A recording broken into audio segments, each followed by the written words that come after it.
Something different happened last fall. For the first time in a long time, I made a Pixel phone as one of my daily drivers, and it's a decision I don't regret after putting the Pixel 8 Pro through countless photo shootouts and comparisons against all the best phones around.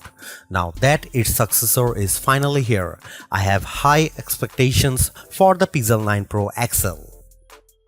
That's because the Pixel 8 Pro stuck around for almost a year, even when newer Android phones like the OnePlus 12 and Galaxy S24 Ultra tried to tempt me away from it. Google's rearranging its Pixel lineup because instead of just one flagship model, we are getting two Pro models instead.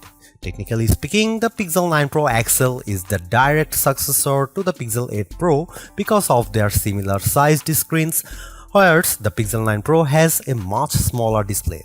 I break down all the details about them in my Pixel 9 and Pixel 9 Pro versus Pixel 9 Pro XL comparison. Given the opportunity of the iPhone 15 Pro Max and Galaxy S24 Ultra, Google's arming the Pixel 9 Pro XL with bigger upgrades like newer cameras, more helpful AI features, and a stronger, more durable design. In my Pixel 9 Pro XL review, I will see if it's a worthy update that could convince people to choose it over rival phones.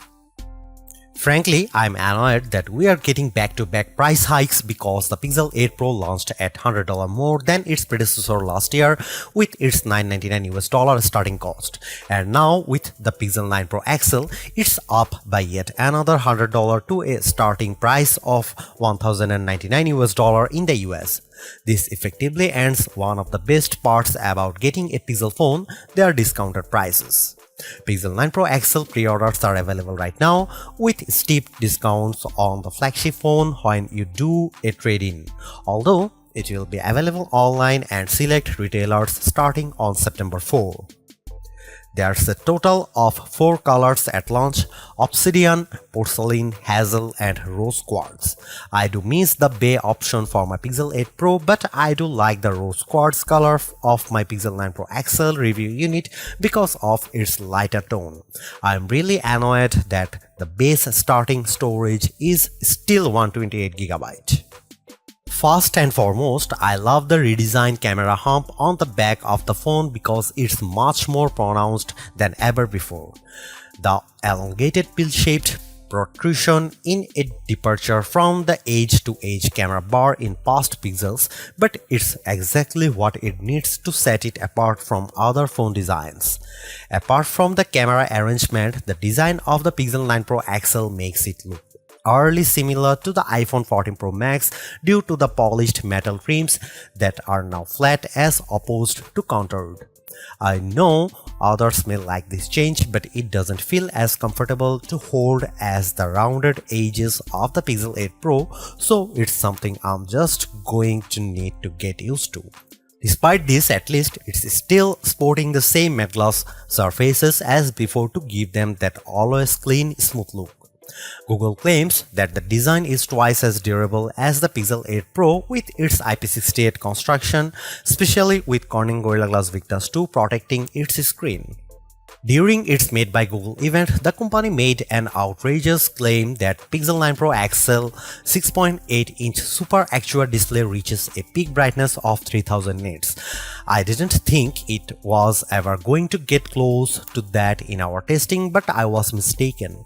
Hands down, the Pixel 9 Pro XL has the brightest screen we have ever tested, reaching a blinding peak of 2469 nits, a substantial improvement over the 1526 nits of the Pixel 8 Pro. And you know what? It shows outside when I play the same 4K HDR clip, with the Pixel 9 Pro XL being noticeably brighter than the Pixel 8 Pro. But it doesn't end there either, because this OLED panel looks marvelous with its rich color tones and wide viewing angles that barely show any distortion when I look at it from an angle. This record-breaking mark is hard to believe, more so when rival phones like Galaxy S24 Ultra tops out at 1326 nits. I'm starting to believe that phone makers are leaning on software more so than the hardware to propel their cameras, and the Pixel 9 Pro XL is proof of this. That's because its triple camera system consists of a 50 megapixel main camera, 48 megapixel ultra wide, and 48 megapixel telephoto with 5x optical zoom. Technically speaking, the main and telephoto cameras are identical to Pixel 8 Pro. However, the ultra wide benefits from a wider f1.7 aperture, which makes it more suitable for low light. While the rear cameras are similar for the most part, it's the selfie camera that gets the biggest upgrade. A pixel crunching 42 megapixel autofocusing front camera with a wider 103-degree field of view. I won't spill the beans on how it performs just yet, but it's undoubtedly a big upgrade if you intend on using it a lot.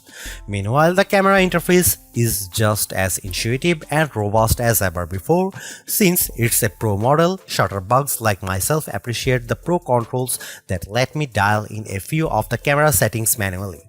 The only new changes include the Add Me feature, which leans on AR guidance to let the photographer be included in the shot along with how panoramic photos are taken. Here are some camera samples of Google Pixel 9 Pro XL.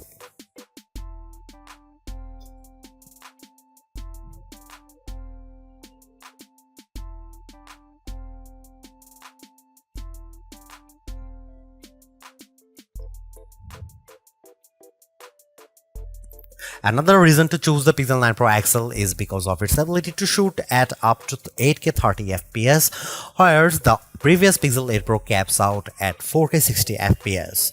On one hand, I like the extra utility of 8K recording because it gives me more playing zoom to edit videos by cropping them or adding digital pans or zooms in my video editing software, but you will need a high performance machine to handle them. While there are plenty of shooting modes and settings to adjust with video, like choosing between 24, 30 or 60 FPS, it still lacks full manual controls to get me the look I really want to go after. Here are some video samples of Pixel 9 Pro XL.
The biggest area of opportunity for the Pixel 9 Pro XL is without a doubt its processing performance, mainly because last year's Tensor G3 underperformed against rival chips like Apple's A17 Pro and Qualcomm's Snapdragon 8 Gen 3.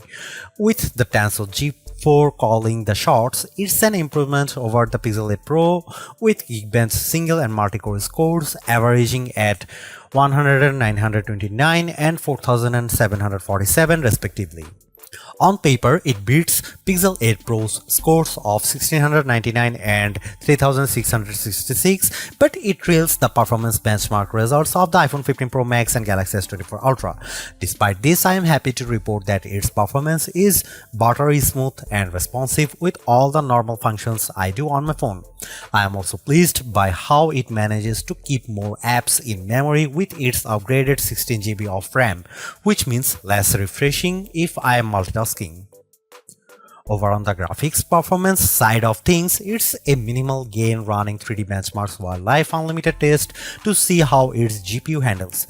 Its 55.63 FPS score in well in line to what I expect out of a flagship device, but it's barely an improvement over the Pixel 8 Pro's 52 FPS score.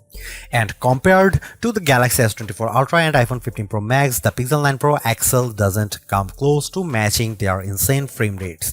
But don't let GPU performance tests be the single determining factor, because I loaded up Age of Origins and Modern Comfort without any hitch to either of their performances, even when there's a lot of action happening.